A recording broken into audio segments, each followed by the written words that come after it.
Hi everyone, and welcome back to the Miser's Guide to Evony. In today's video, we are continuing the walkthrough series. We are now on Keep 28. We'll be discussing the required buildings and resource costs for Keep 28, the unlocked buildings and features that you'd get at the stage of development. We're going to think ahead to future keep levels, and lastly, I'll give my recommendations and general commentary for this period of growth. So to start off with building requirements, we have two buildings that are required for Keep 28. That's Walls 27, of course, and then we also have Art Hall 27. The required resources just for the keep alone are already climbing into the many hundreds of millions. We have 173 million food and about 220 million of each of the other three resources. And then when you add in the other two buildings, the walls and the art hall on top of that, we're now looking at just about 265 million food and nearly 400 million of each of the other three resources.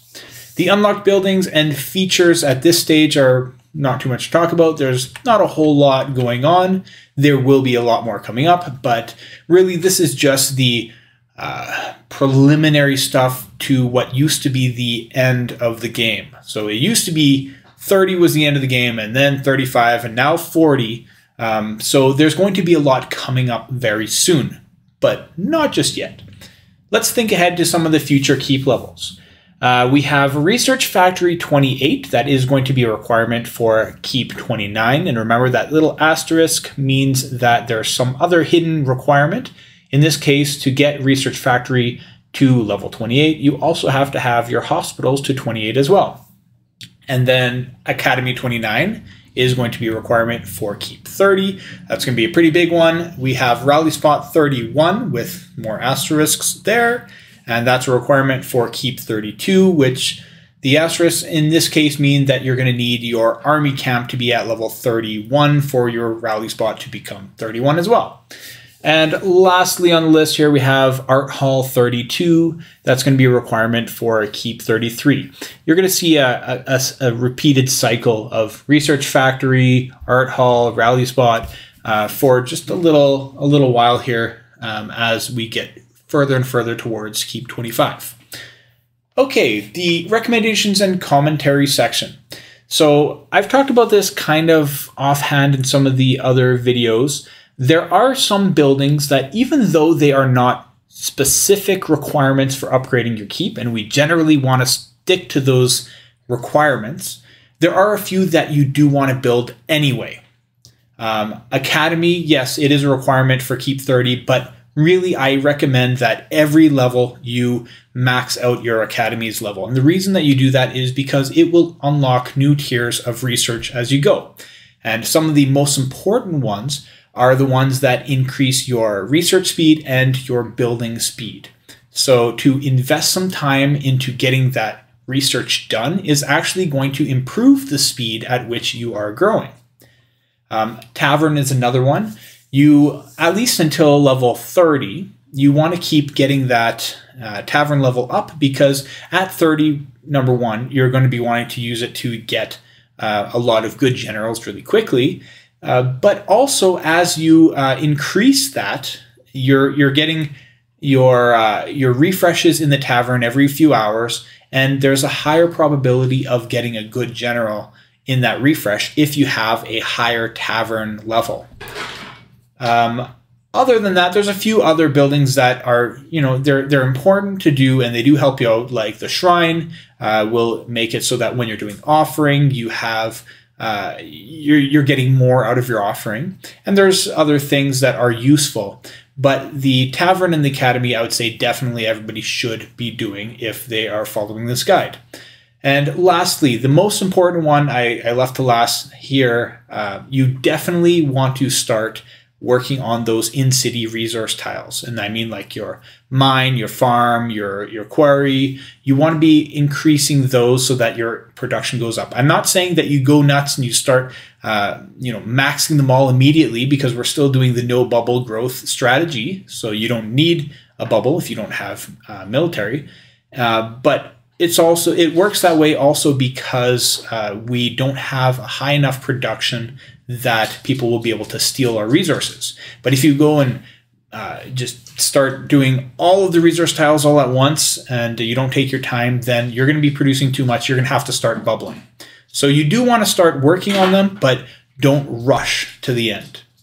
In terms of Academy research, you want to make sure that your research, you're always improving the one that increases your research speed. It's called typography, and the one that increases your building construction speed, which is just called, I don't know, building construction, super building construction. There's a couple different ones. So you want to make sure that you are doing those. And then after you finish those off, yeah, some of them are kind of long, but after you finish those off, I also recommend you work on the city production. That's going to be really, really important for you to max off as soon as possible.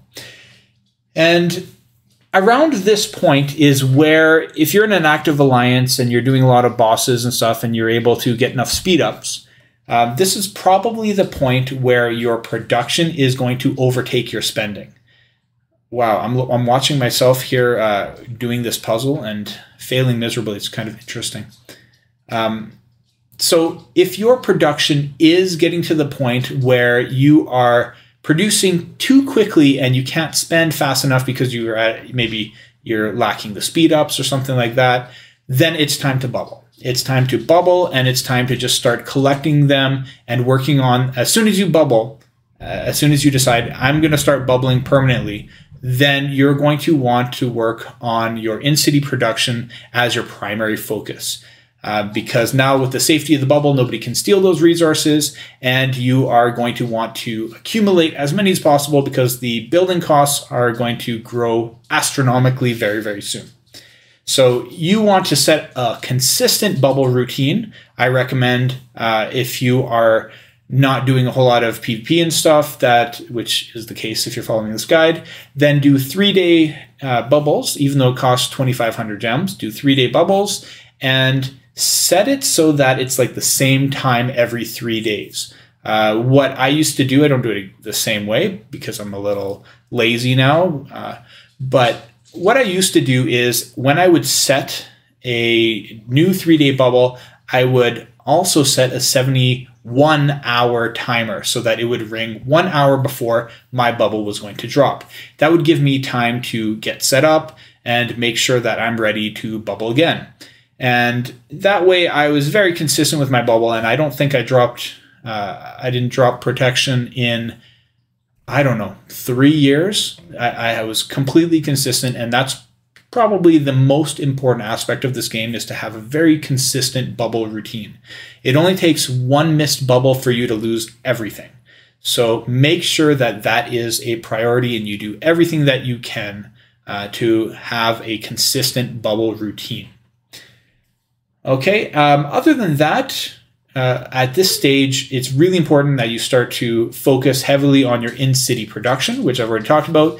And you're not going to be going and training massive troops and stuff, but since you are going to start bubbling, you can start to queue level 1 troops that you're going to use for gathering and relics and whatever later on.